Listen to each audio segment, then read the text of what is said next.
I forgot how to do this. No, I'm just teasing.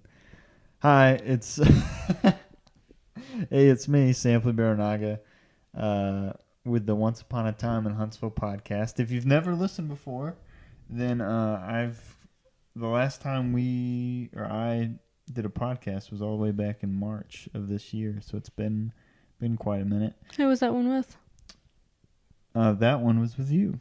Oh, okay. And that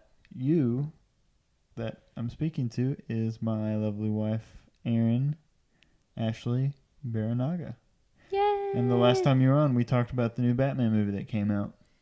That's right, yeah. Yeah, and how we enjoyed it for the most part. Mm-hmm. Except that it wasn't the best environment to be in because that girl was eating her hands the entire time. Like throughout the entire film. Chewing a grown hands. woman. Well, she was an older teenager. Like she was like maybe 16, 17. I don't know. Any it's hard age to past tell. 13, you should not be chewing on your hand like she was. Like her fingernail. It was gross. Yeah. Probably before 13 too. I'm like, gross. But we've been away for a while. At least I have, focusing on some life stuff, which is always good. We got a new dog. Mm-hmm. She's lovely. Her name's Nala, like from The Lion King. And then I've been working on some short films, auditions, all that good stuff. But I'm back.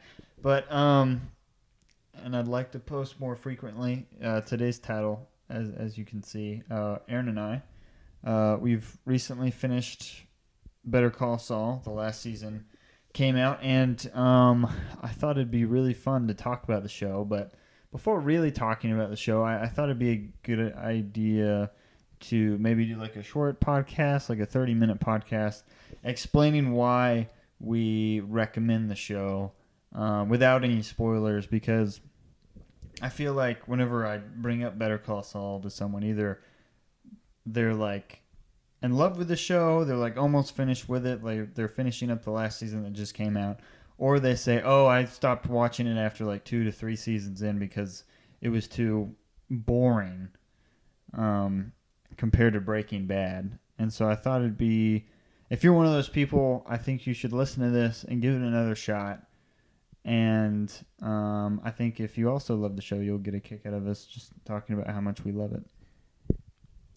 Yes. Sounds like a plan. I don't know why you just looked at me. No, dude. I mean, whenever you bring up, I don't know if you do at work, or wherever you are, like. Yeah, I've experienced the same thing. People are like, well, I actually haven't met anybody that loves it.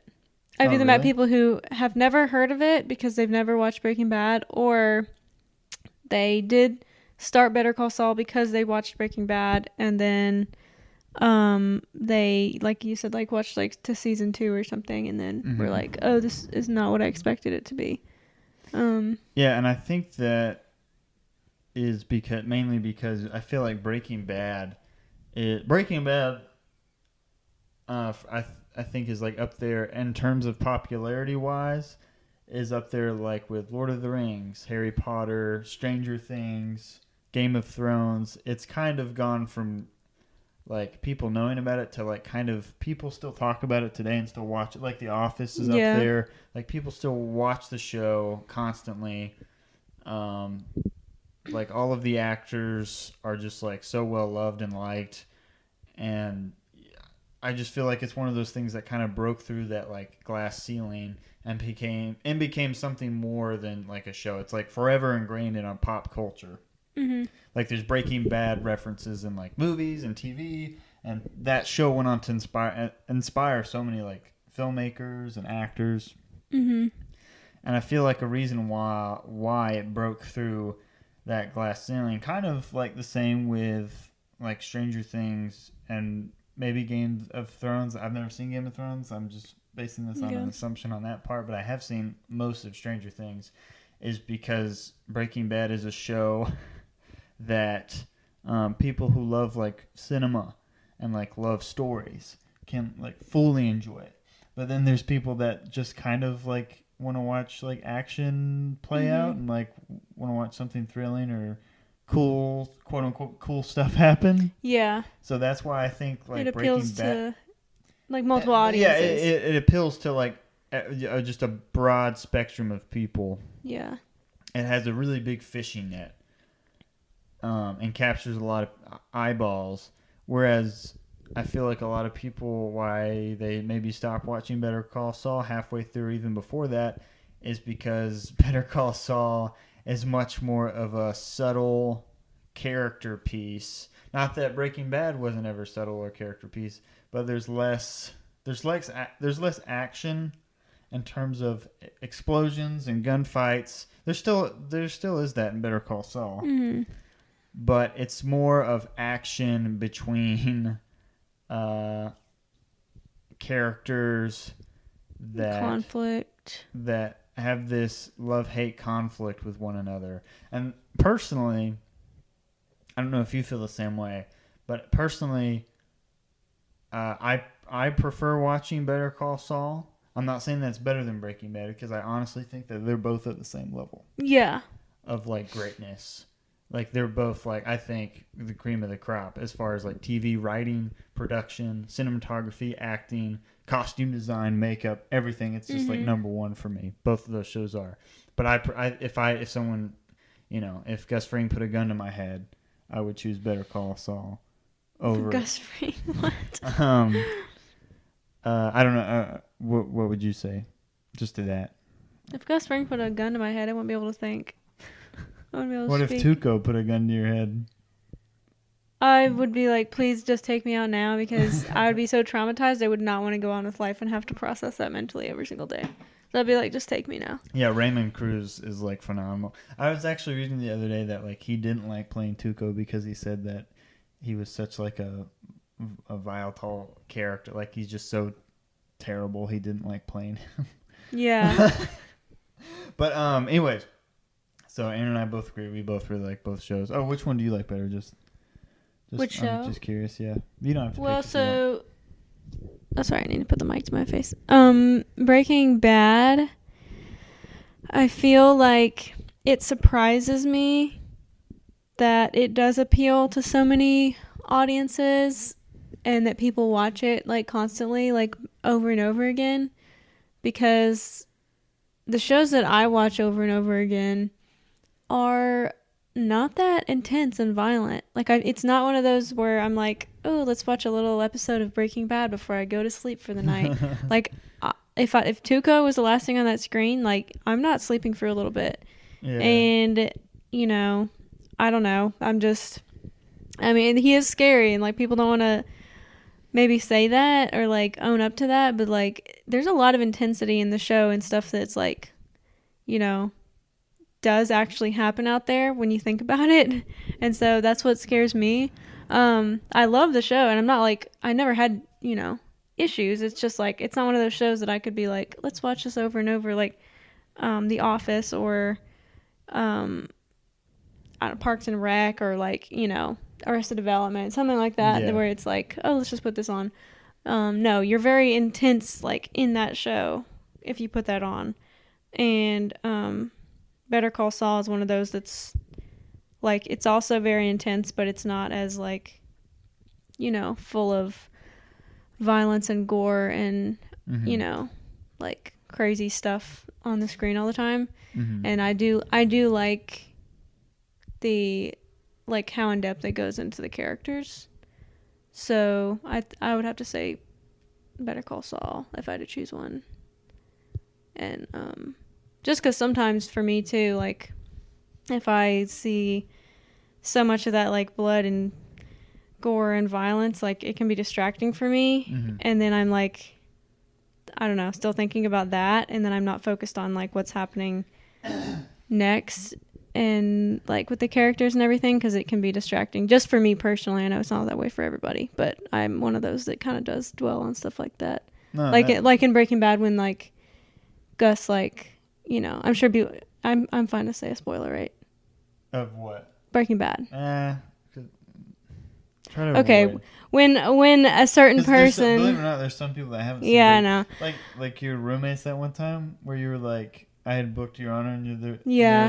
you were like, Sampley's gonna get to like work with one of his heroes, Bryan Cranston. They're like, who is that? And you're like, from Breaking Bad. They were like, we've never seen it. Yeah. So there are some people out there who haven't seen it. And That's I was just true. about to say, I feel like if they haven't seen it, though, they're not going to see it. No, I mean, you never know. Like, that's true. Just give them, because it's one of those things. Like I would hate to spoil it. Like I would hate to spoil like this, like Lord of the Rings, like.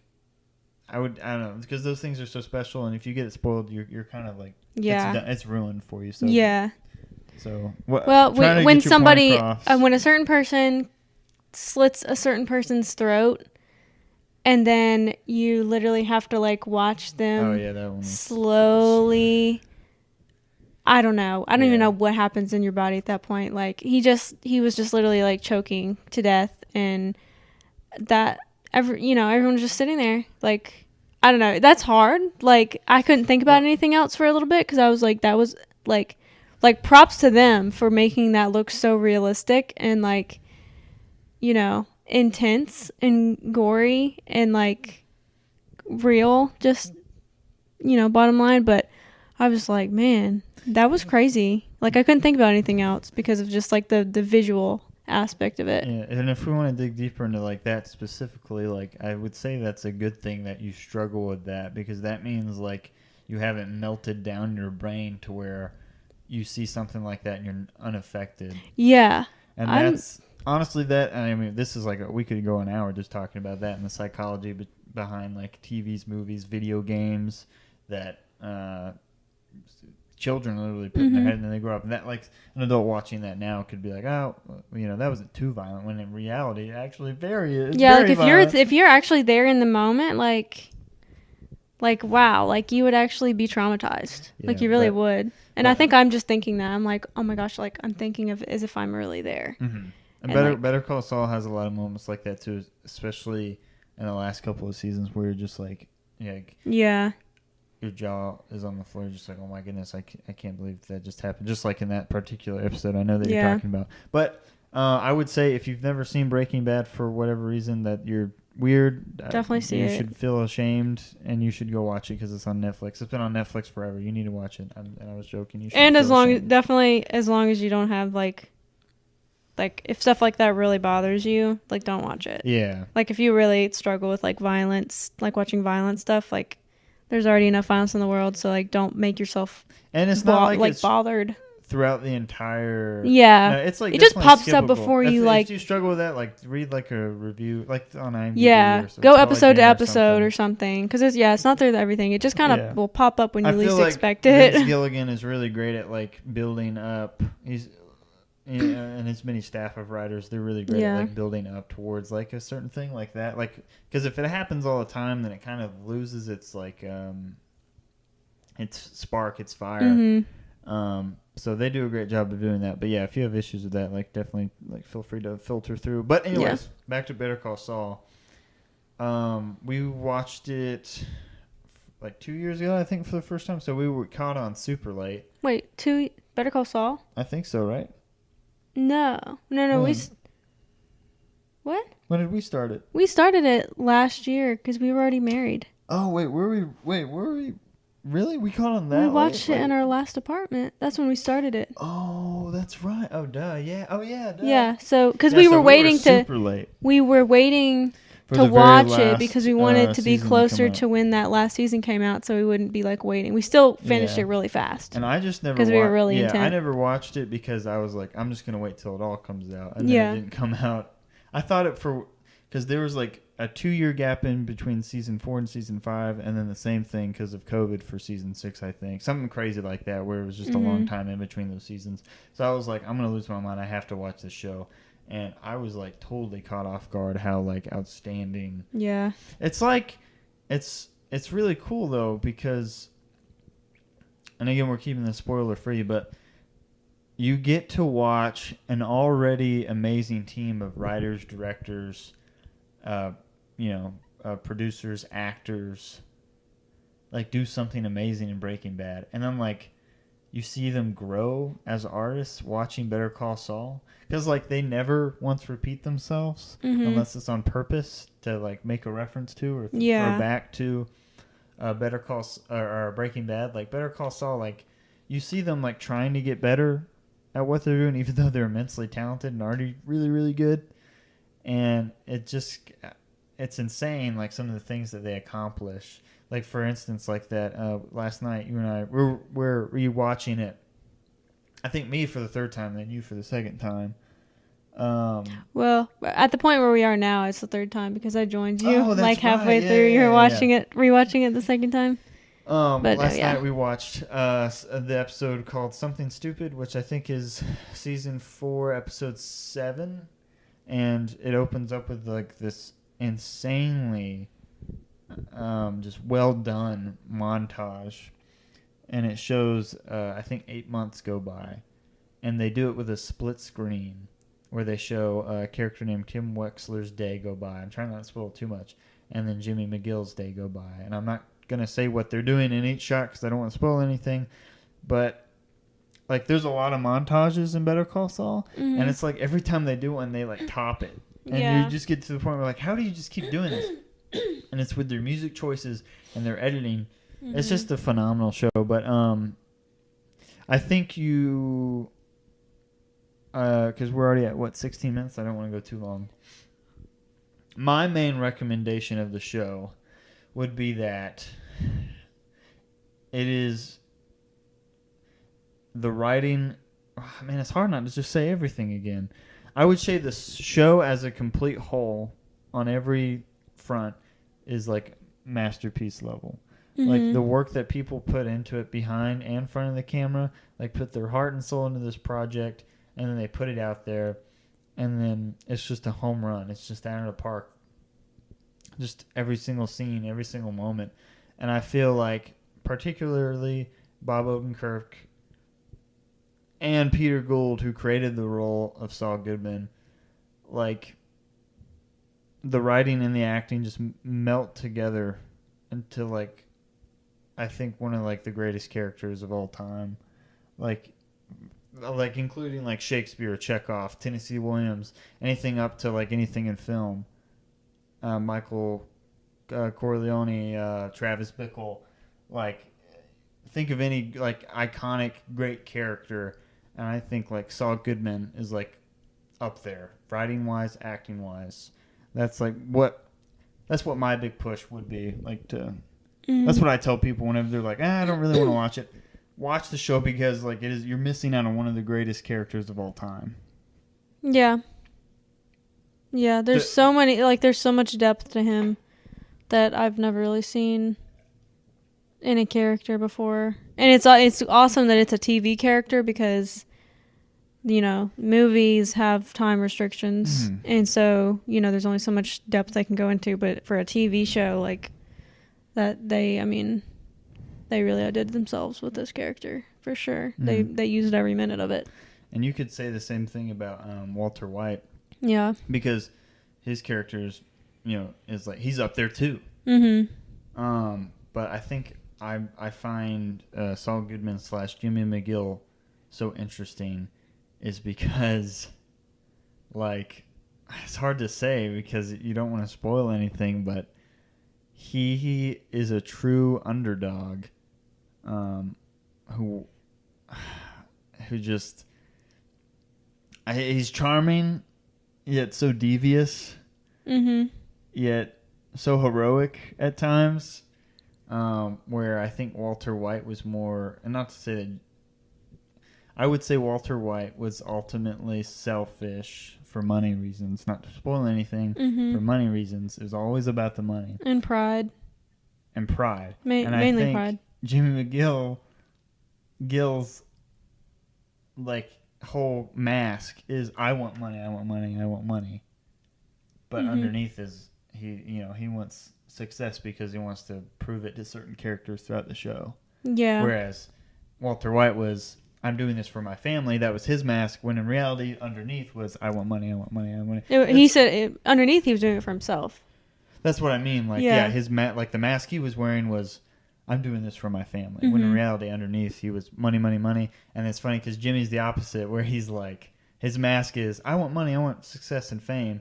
And then in reality, he just wanted, like... approval. He wanted approval from his brother, Yeah. his boss, his girlfriend, his wife, his friends, his peers, and man, yeah. How would you recommend Better Call Saul to people, excluding all the stuff we just talked about?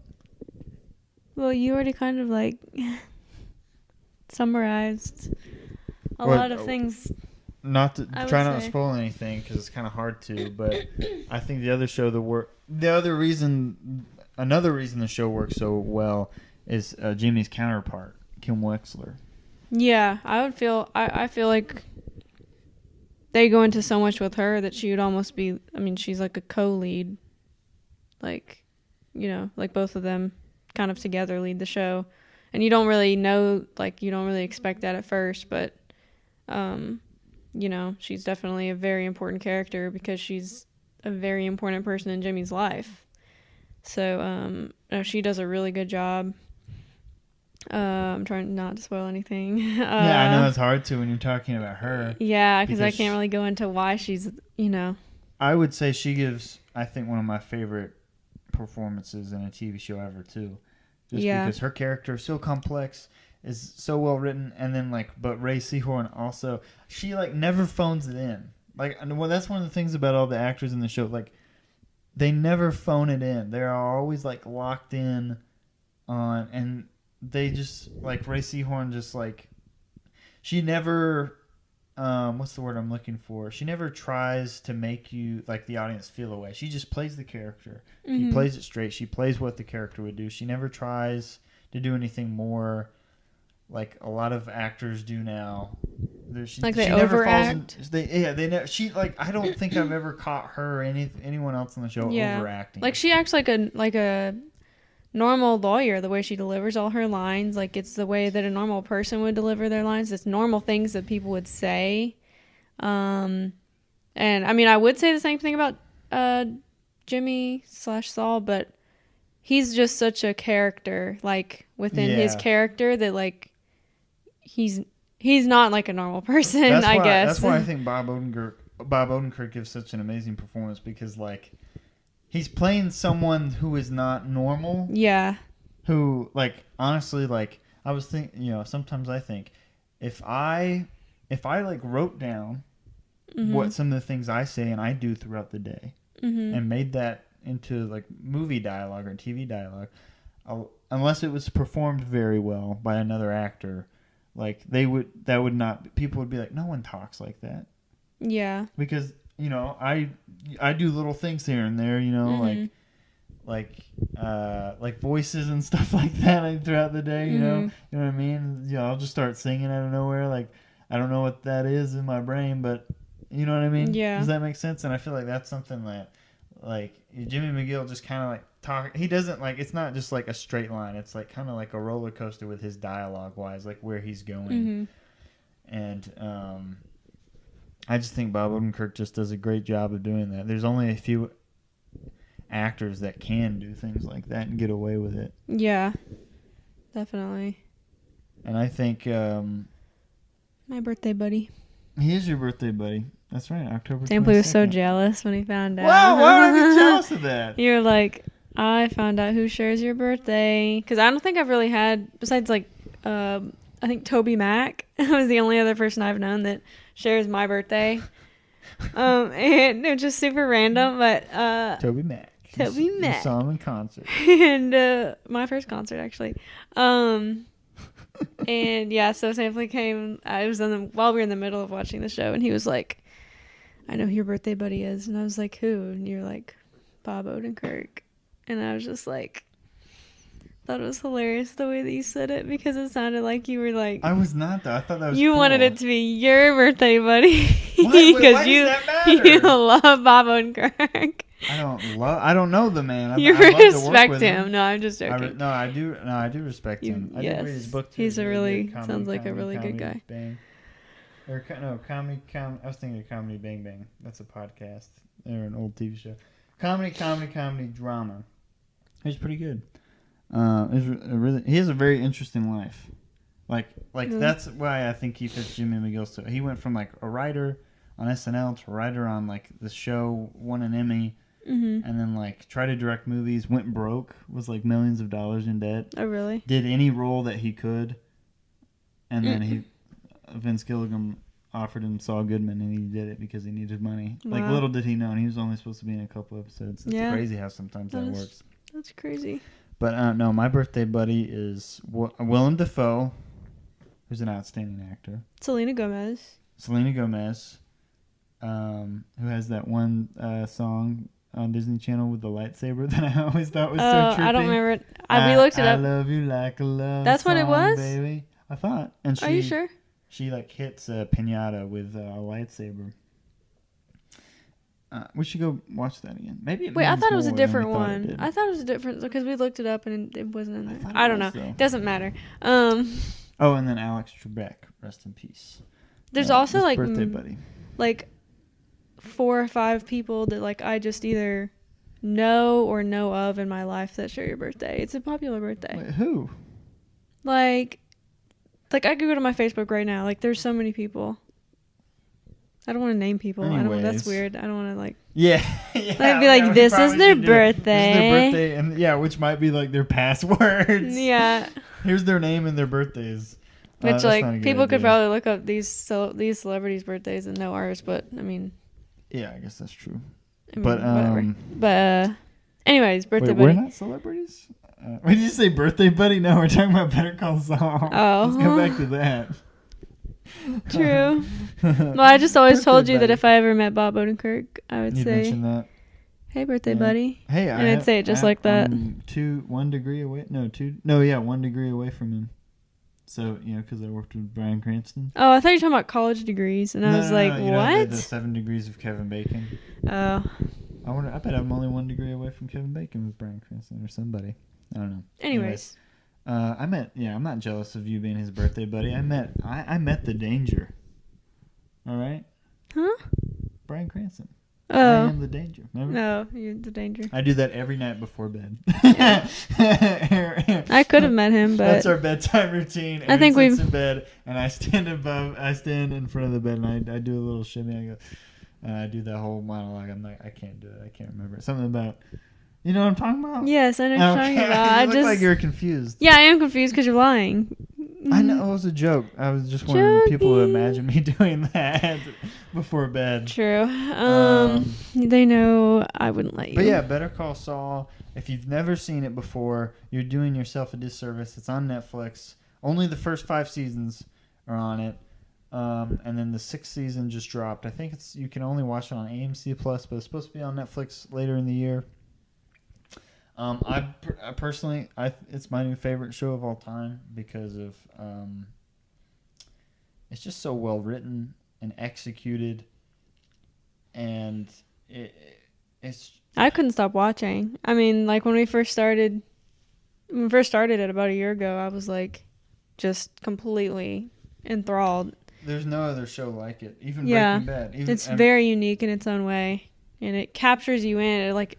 If you stick with it, which I can't imagine. And the reason stopping the show at like season 2. Sticking with it is because they sit on their couch or sit in bed, and they put on Netflix, and then they take their phone out and just scroll mindlessly. And I know that because 2 of the people I've talked to at work, I'm not going to name names, but I've said, well, why did you give up watching? They're like, well, it's kind of boring. I was like, how do you watch TV? And they're like, what do you mean? I'm like, do you get on your phone while you watch TV? And they're like, yeah, I just scroll through Instagram and Facebook. I'm like, You can't do that. You can't miss anything. You can't do this with the show because each shot is so important. Yeah.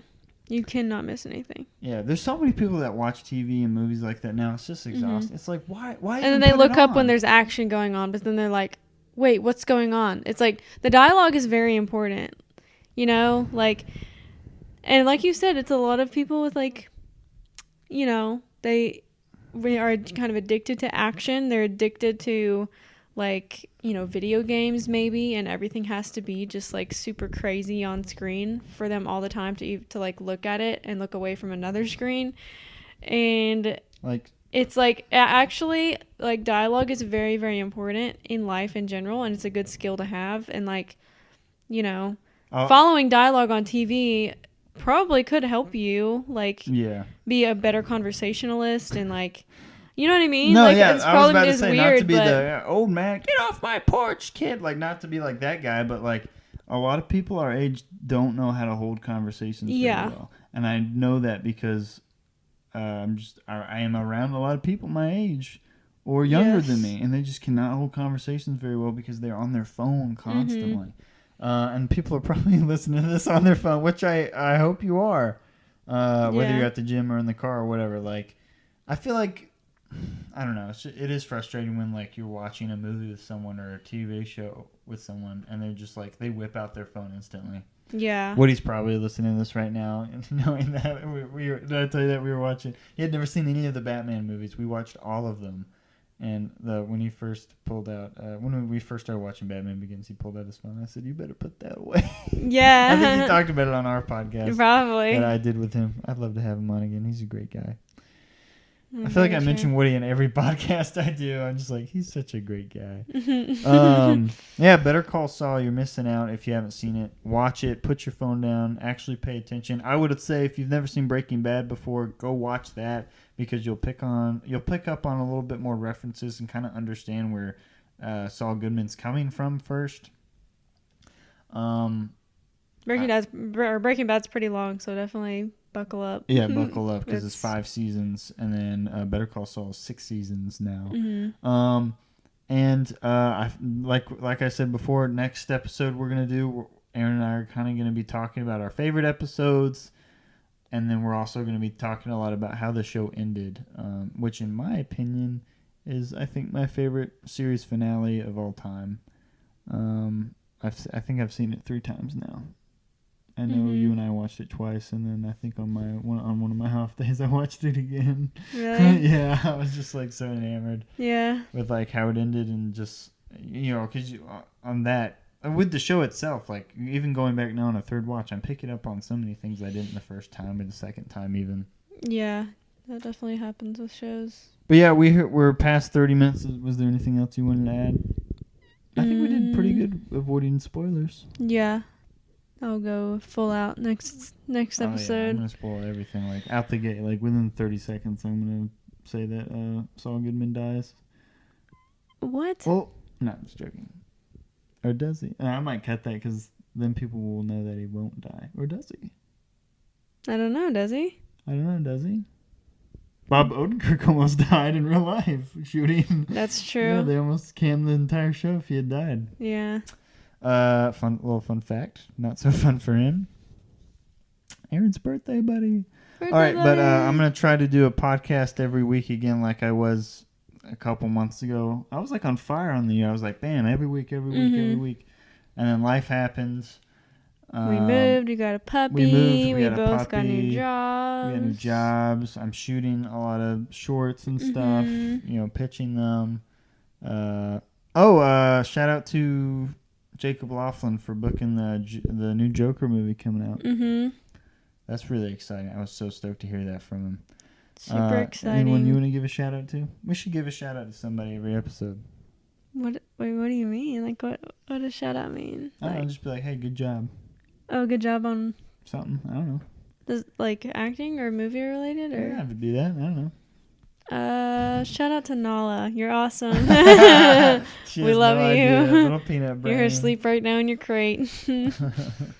No, she's a good girl. She is.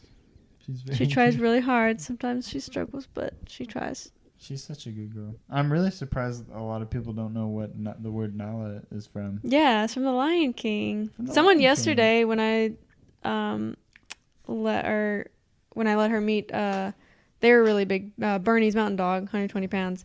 The people were like, "Oh, Nala!" Like they got down and they were like, "Nala, that's the name of one of the characters from my very favorite movie ever." And I was like, thank you. Like, that's why we named her that. Yeah. Like, we're big Disney fans. That would have been funny if she said the wrong movie, though. Yeah, she was like, Mermaid. Aladdin. Oh. Yeah, I just let it slide. I'd be like, I couldn't. I'd be like, say what? No, but yeah. And even today, we were letting her watch the little clip of the song that her character sings in. The Can You Feel the Love Tonight? Okay, well, you were doing that. I was just happened to be sitting next to you. Okay, Anyways, you were talking to her. Whatever. Don't act like you're not a full blown dog dad. No, I know I am. All right, that is the episode. Thank you for listening, and we'll be back with more. Cool.